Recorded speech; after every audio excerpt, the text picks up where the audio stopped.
दिसतंय आपल्याला लोकांचा प्रतिसाद जास्तीत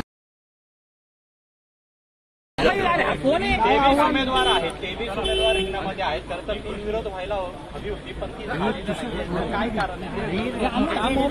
कारणाबद्दल जेव्हा आम्हाला कळालं भरपूर फॉर्म्स लोकांनी तिथं भरलेत, आम्ही आलो आणि भरपूर जणांची तसं आम्ही संपर्क साधला. त्यातल्या त्यात 20 ते 23 लोकांनी त्यांचे फॉर्म माघारी घेतले.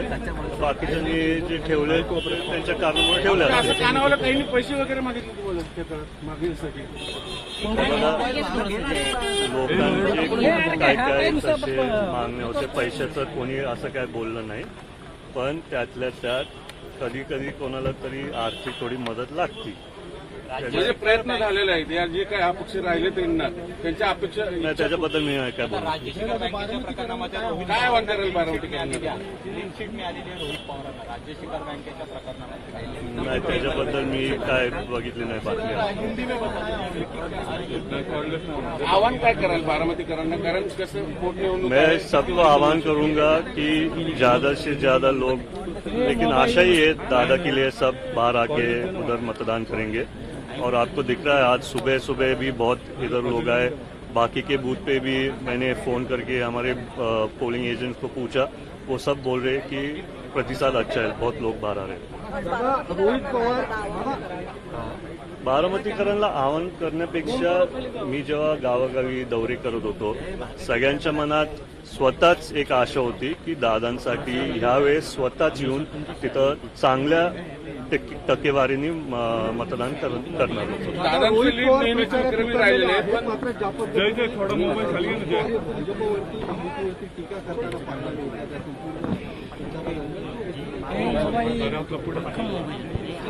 हे बघा, मी सारखं सांगत आलोय की जर ते त्यांच्या वतीने प्रचार करत असतील, ते त्यांच्या वतीने करतायत दादांसाठी.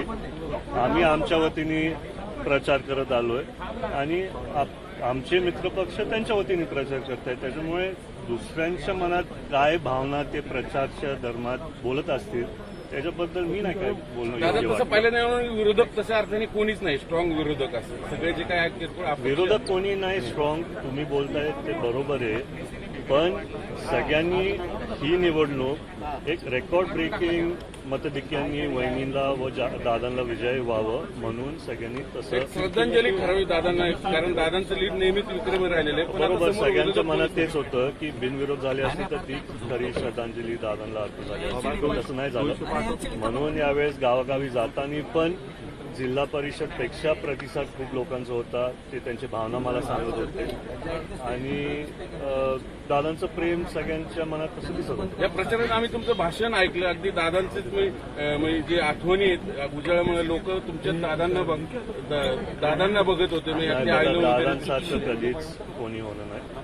त्यातल्या त्यात दादांचा एक मुलगा म्हणून, एक बारामतीकर म्हणून, माझं कुटुंब जे सगळे बारामतीकर आहेत त्यांच्या मनात जर कुठेतरी थोडे क्वालिटी दादांचे दिसत असतील तर ते होणारच.